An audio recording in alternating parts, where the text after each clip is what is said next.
ఓం శాంతి 16/3/2026 మధురమైన పిల్లలు, మీకు సద్గతి కోసం అన్నింటికన్నా అతీతమైన మతం లభించింది.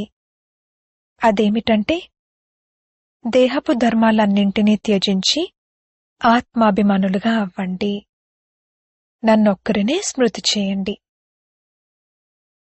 ప్రశ్న: ఎవరైతే పరమాత్మను నామరూపాలకు అతీతమైన వారని అంటారో వారిని మీరు ఏ ప్రశ్న అడగచ్చు? జవాబు: వారిని అడగండి, గీతలో అర్జునుడికి అఖండ జ్యోతి స్వరూపం సాక్షాత్కారమైనప్పుడు వారు ఇక చాలు, నేను సహనం చేయలేకపోతున్నాను అని అన్నారని చూపిస్తారు. అటువంటప్పుడు వారిని నామరూపాలకు అతీతమైన వారని ఎలా అంటారు? బాబా అంటారు, నేనైతే మీకు తండ్రిని. తండ్రి రూపాన్ని చూసి బిడ్డ సంతోషిస్తాడు. అంతేకాని నేను సహనం చేయలేకపోతున్నాను అని ఎలా అంటాడు? పాట: నీ ద్వారంలో నిలబడి ఉన్నాను.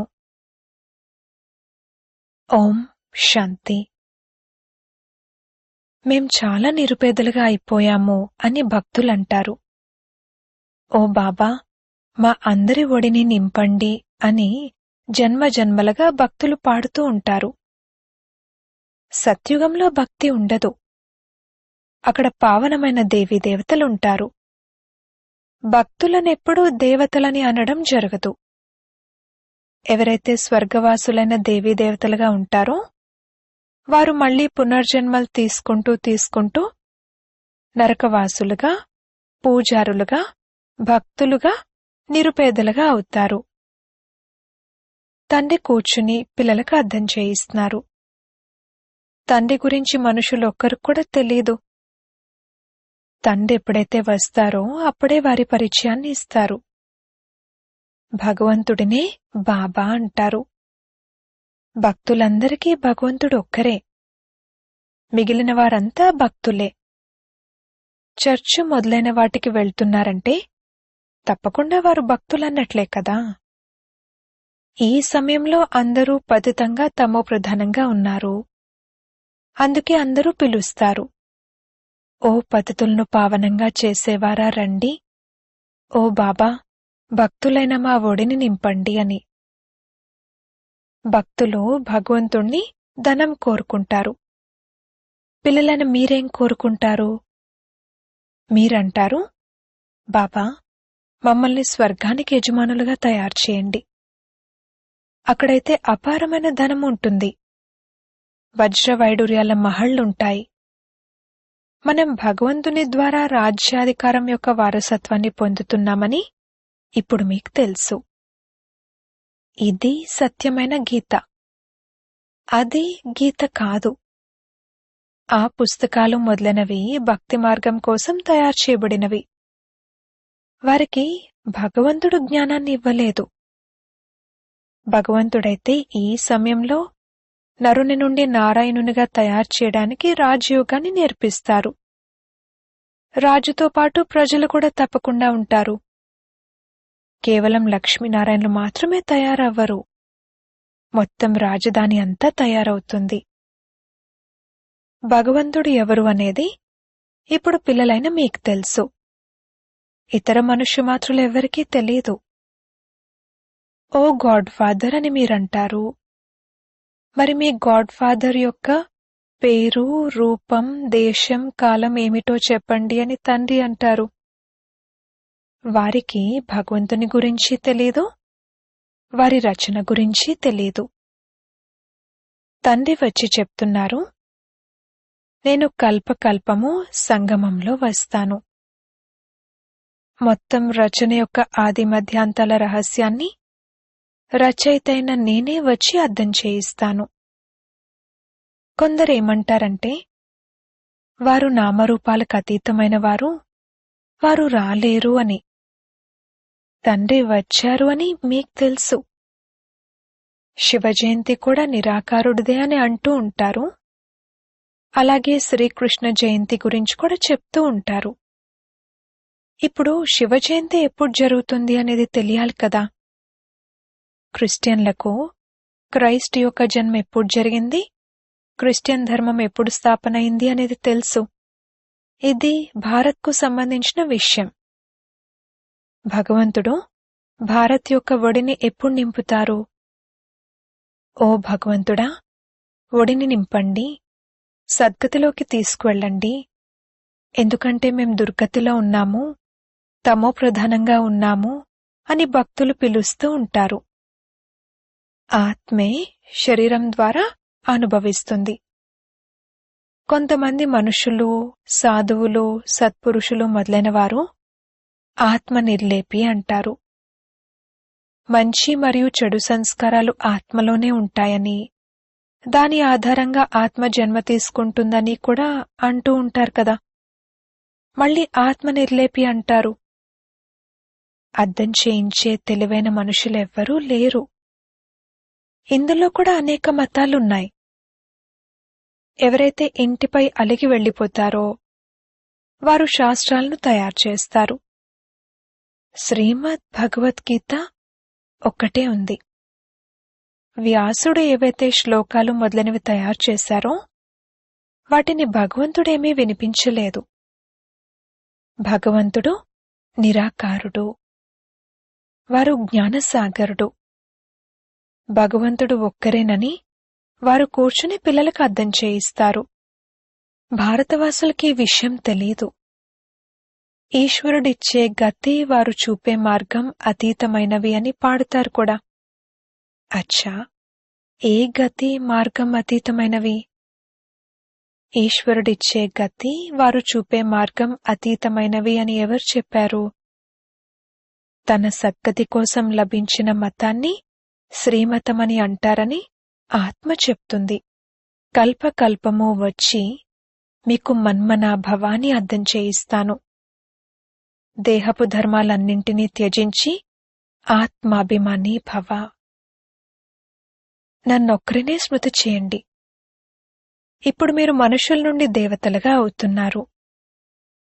ఈ రాజయోగం యొక్క లక్ష్యం, ఉద్దేశం లక్ష్మీనారాయణలుగా అవ్వడం. చదువు ద్వారా ఎవ్వరూ రాజులుగా అవ్వరు. అటువంటి స్కూల్ ఏదీ లేదు. పిల్లలైన మీకు రాజయోగాన్ని నేర్పిస్తానని గీతలో మాత్రమే ఉంది. నేను రావడం కూడా ఎప్పుడొస్తానంటే ఏ రాజు యొక్క రాజ్యమూ లేనప్పుడు. నా గురించి మనుషుల్లో ఒక్కరికి కూడా ఏమాత్రం తెలీదు. బాబా అంటారు, పిల్లలైన మీరు ఇంత పెద్ద లింగాన్ని ఏదైతే తయారు చేశారో నా రూపం అదేమీ కాదు. పరమాత్మ అఖండ జ్యోతి రూపం, తేజోమయుడు అని మనుషులంటారు. అర్జునుడు వారిని చూసి ఇక చాలు, నేను సహనం చేయలేకపోతున్నాను అని అన్నట్లుగా చెప్తారు. అరే, తండ్రి రూపాన్ని చూసి బిడ్డ సహనం చేయలేకపోవడమా? అదెలా జరుగుతుంది? బిడ్డ అయితే తండ్రిని చూసి సంతోషిస్తాడు కదా. తండ్రి అంటారు, నాకు అటువంటి రూపమేమీ లేదు. నేనున్నదే పరంపిత అనగా అతీతమైన స్థానంలో నివసించే పరమ ఆత్మను అనగా పరమాత్మను. పరమాత్మ మనుష్య సృష్టికి బీజరూపుడని కూడా పాడతారు. భక్తులు వారి మహిమను చేస్తారు. సత్యత్రేతాయుగాలలో వారి మహిమను ఎవరూ చెయ్యరు, ఎందుకంటే అక్కడ సుఖముంది. దుఃఖంలో అందరూ స్మరణ చేస్తారు, సుఖంలో ఎవరూ చెయ్యరు అని పాడతారు కూడా. దీని అర్థాన్ని కూడా అర్థం చేసుకోరు. అందరూ చిలుకల వలె అంటూ ఉంటారు. సుఖమెప్పుడుంటుంది, దుఃఖమెప్పుడు కలుగుతుంది? ఇది భారత్ యొక్క విషయమే కదా. 5000 సంవత్సరాల క్రితం స్వర్గం ఉండేది. ఆ తర్వాత త్రేతాలో 2 కళలు తగ్గాయి. సత్యత్రేతాయుగాలలో దుఃఖం యొక్క పేరే ఉండదు. అది ఉన్నదే సుఖధామం. స్వర్గం అని అనగానే నోరు తీపవుతుంది. మరి స్వర్గంలో దుఃఖం ఎక్కడి నుండి వచ్చింది? అక్కడ కూడా కంసుడు, జరాసంధుడు మొదలైన వారు ఉండేవారని అంటారు, కానీ అలా జరగదు. మేము నవవిధ భక్తి చేస్తే సాక్షాత్కారం కలుగుతుందని భక్తులు భావిస్తారు. సాక్షాత్కారం కలగడం అంటే భగవంతుడు లభించినట్లుగా భావిస్తారు. లక్ష్మిని పూజించి వారి దర్శనం కలిగితే ఇక మాకు అంతా లభించేసింది అని భావిస్తారు. అందులోనే సంతోషపడతారు. కాని అందులో ఏమీ లేదు. అల్పకాలం కొరకు సుఖం లభిస్తుంది. దర్శనం కలిగింది, అంతే, అది సమాప్తమైపోయింది.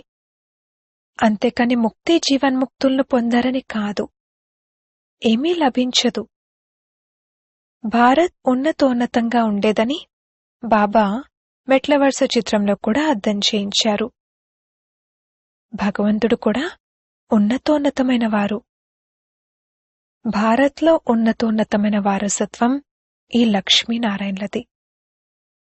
స్వర్గమున్నప్పుడు సతోప్రధానంగా ఉండేవారు. మళ్లీ కలియుగ అంతిమంలో అందరూ తమోప్రధానంగా అయిపోతారు. మేం పూర్తిగా పతితులుగా అయిపోయామని పిలుస్తారు. తండ్రి అంటారు, నేను కల్పం యొక్క సంగం యుగంలో మీకు రాజయోగాన్ని నేర్పించడానికి వస్తాను. నేను ఎవరినో ఎలా ఉన్నానో అలా యథార్థంగా నా గురించి ఎవరికీ తెలియదు. మీక్కూడా నంబర్వార్ పురుషార్థానుసారంగా తెలుసు. మెట్లవరుస చిత్రాన్ని చూపించాలి. ఇవి భారత్ యొక్క మెట్లు. సత్యుగంలో దేవీదేవతలు ఉండేవారు. 5000 సంవత్సరాల క్రితం భారత్ ఇలా ఉండేది. శాస్త్రాలలో కల్పం లక్షల సంవత్సరాలని రాసేశారు. తండ్రి అంటారు, లక్షల సంవత్సరాలు కాదు, కల్పం 5000 సంవత్సరాలు. సత్యత్రేతాయుగాలు కొత్త ప్రపంచం, ద్వాపర కలియుగాలు పాత ప్రపంచం. సగం సగం ఉంటుంది కదా. కొత్త ప్రపంచంలో భారతవాసులైన మీరు ఉండేవారు. తండ్రి అర్థం చేయిస్తున్నారు, మధురమైన పిల్లలు, ఇప్పుడు మీకు మీ జన్మల గురించి తెలుసు. అంతేకాని రథం మొదలైన వాటి విషయమేమీ లేదు. శ్రీకృష్ణుడైతే సత్యుగ రాకుమారుడు. శ్రీకృష్ణుని ఆ రూపాన్ని దివ్యదృష్టితో తప్ప ఇక దేనితోనూ చూడలేరు. వీరు చైతన్య రూపంతో సత్యుగంలో ఉండేవారు. ఆ తర్వాత ఇంకెప్పుడూ ఆ రూపం లభించదు. ఆ తర్వాత నామరూపదేశ కళలు మారిపోతాయి. 84 జన్మలు తీసుకుంటారు. 84 జన్మలలో 84 మాతాపితలు లభిస్తారు. రకరకాల నామరూపాలు కర్తవ్యాలు ఉంటాయి. ఇప్పుడివి కేవలం భారత్ యొక్క మెట్లే. మీరిప్పుడు బ్రాహ్మణ కులభూషణులు. బాబా కల్పకృతం కూడా వచ్చి మిమ్మల్ని దేవీదేవతలుగా తయారు చేశారు. అక్కడ మీరు సర్వోత్తమమైన కర్మలు చేసేవారు. మీరు 21 జన్మలు సదా సుఖంగా ఉండేవారు. తర్వాత మిమ్మల్ని ఈ దుర్గతిలోకి ఎవరు తీసుకొచ్చారు? నేను కల్పకృతం మీకు సద్గతి ఇచ్చాను. తర్వాత 84 జన్మలు తీసుకుంటూ తప్పకుండా కిందకు దిగాల్సి వస్తుంది. సూర్యవంశంలో 8 జన్మలు, చంద్రవంశంలో 12 జన్మలు. ఆ తర్వాత అలా దిగుతూ వచ్చారు. మీరే పూజ్య దేవతలుగా ఉండేవారు. మీరే పూజారులుగా పతితులుగా అయ్యారు. భారత్ ఇప్పుడు నిరుపేదగా ఉంది. భగవాను వాచ, మీరు 100% పవిత్రంగా, సంపన్నంగా, సదా ఆరోగ్యవంతులుగా, సదా ఐశ్వర్యవంతులుగా ఉండేవారు. రోగం, దుఃఖం అన్న విషయమేమీ ఉండేది కాదు. సుఖధామంగా ఉండేది. దానిని గార్డెన్ ఆఫ్ అల్లా, భగవంతుని పుష్పాల తోట అని అంటారు. అల్లా తోటను స్థాపన చేశారు. ఇంతకుముందు దేవీదేవతలుగా ఉన్నవారు ఇప్పుడు ముళ్ళగా అయ్యారు. ఇప్పుడు అడవిలా అయిపోయింది. అడవిలో ముళ్ళు గుచ్చుకుంటాయి. తండ్రి అంటారు, కామం మహాశత్రువు, దానిపై విజయం పొందండి. అది ఆది మధ్యాంతాలు మీకు దుఃఖమునిచ్చింది. ఒకరిపై ఒకరు కామఖడ్గాన్ని ఉపయోగించడమనేది అన్నింటికంటే పెద్ద పాపం. తండ్రి కూర్చుని తమ పరిచయాన్ని ఇస్తున్నారు. నేను పరంధామంలో ఉండే పరమ ఆత్మను.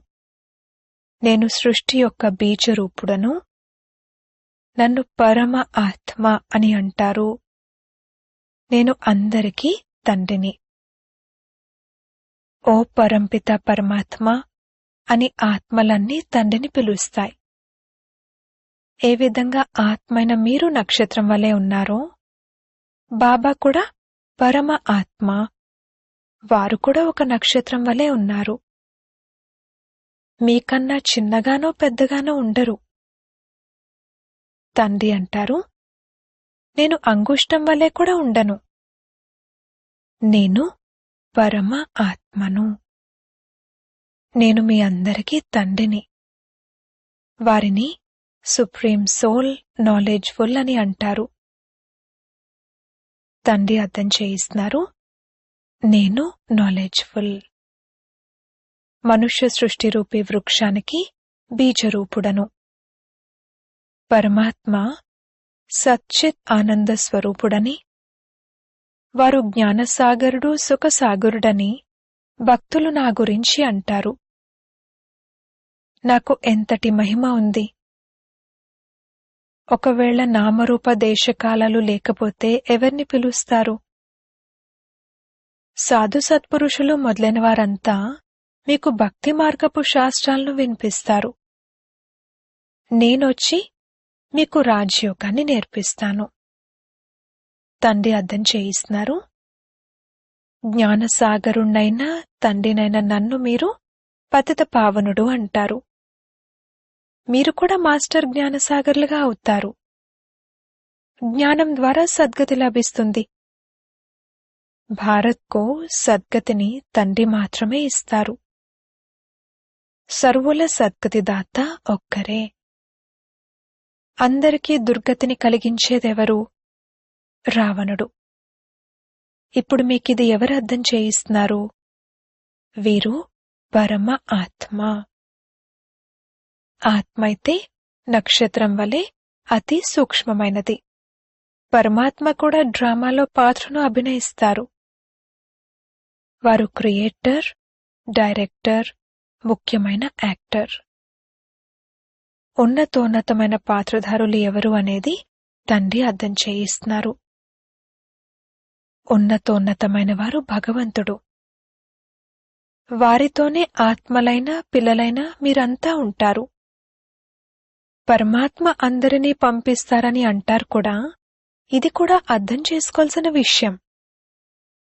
డ్రామా అయితే అనాదిగా తయారై ఉంది. తండ్రి అంటారు, నన్ను మీరు జ్ఞానసాగరుడు, మొత్తం సృష్టి యొక్క ఆది మధ్యాంతాలు తెలిసినవారు అని అంటారు. ఇప్పుడు ఈ శాస్త్రాలు మొదలైనవేవైతే చదువుతున్నారో అవి తండ్రికి తెలుసు. తండ్రి అంటారు, నేను ప్రజాపిత బ్రహ్మ ద్వారా అన్ని శాస్త్రాల సారాన్ని వచ్చి తెలియజేస్తాను. విష్ణు నాభి నుండి బ్రహ్మ వెలువడినట్లుగా చూపిస్తారు. ఎక్కడ వెలువడ్డారు? మనుషులైతే తప్పకుండా ఇక్కడే ఉంటారు కదా.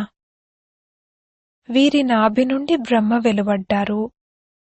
ఆ తర్వాత భగవంతుడు కూర్చుని వీరి ద్వారా అన్ని వేదశాస్త్రాల సారాన్ని వినిపించారు.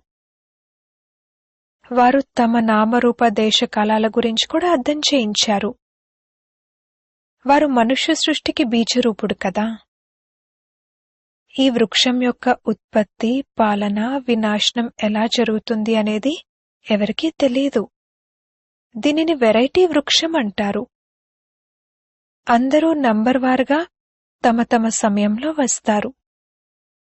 మొదటి నంబర్లో దేవీదేవతా ధర్మాన్ని స్థాపన చేయిస్తాను. ఆ ధర్మం ఇప్పుడు లేదు. తండ్రి అంటారు, ఎంత తుచ్చబుద్ధి కలవారిగా అయిపోయారు. దేవతలకు, లక్ష్మీనారాయణలకు పూజ చేస్తారు. కాని వారి రాజ్యం ఈ సృష్టిపై ఎప్పుడుండేది అనేది ఏమాత్రం తెలియదు. ఇప్పుడు భారత్ యొక్క ఆ దేవతా ధర్మమే లేదు, కేవలం చిత్రాలు మాత్రమే ఉన్నాయి. అచ్చా, మధురాతి మధురమైన సిక్కిల్లదే పిల్లలకు మాతా పితా బాప్దాదాల ప్రియ స్మృతులు మరియు గుడ్ మార్నింగ్. ఆత్మిక పిల్లలకు ఆత్మిక తండ్రి నమస్తే. ధారణ కొరకు ముఖ్య సారము. మొదటి పాయింట్, మాస్టర్ జ్ఞానసాగర్లుగా అయి పతితులను పావనంగా తయారు చేసే సేవ చేయాలి. తండ్రి ఏదైతే అన్ని శాస్త్రాల సారాన్ని వినిపించారో దానిని బుద్ధిలో ఉంచుకుని సదా హర్షితంగా ఉండాలి. రెండవ పాయింట్, ఒక్క తండ్రి యొక్క శ్రీమతాన్నే ప్రతిక్షణం పాటించాలి.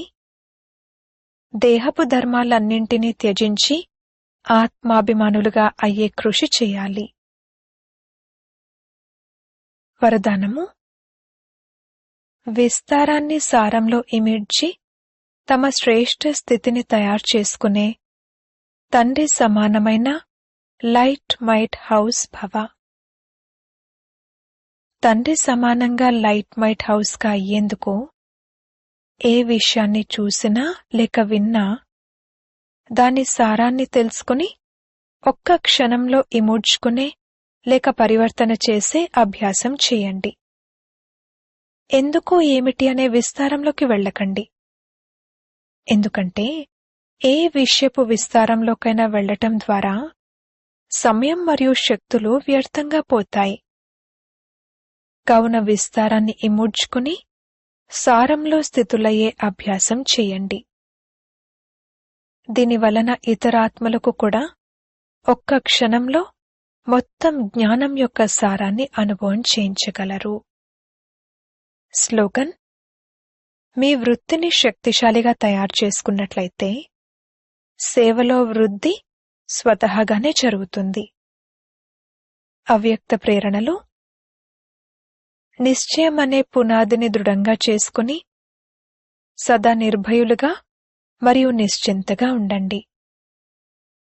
ఒకవేళ నిశ్చయం అనే పునాది పక్కాగా ఉన్నట్లయితే సహజ యోగులుగా, నిర్మల స్వభావం కలవారిగా, శుభభావనతో కూడిన వృత్తి మరియు ఆత్మిక దృష్టి కలవారిగా ఉంటారు. నడవడిక మరియు ముఖం ద్వారా ప్రతి సమయం సరళత అనే మెరుపు అనుభవం అవుతూ ఉంటుంది. కావున ప్రతి ఒక్కరి విశేషతను స్మృతిలో ఉంచుకుని ఇతరులపై విశ్వాసం ఉంచినట్లయితే వారి మాటల భావం మారిపోతుంది. ఓం శాంతి.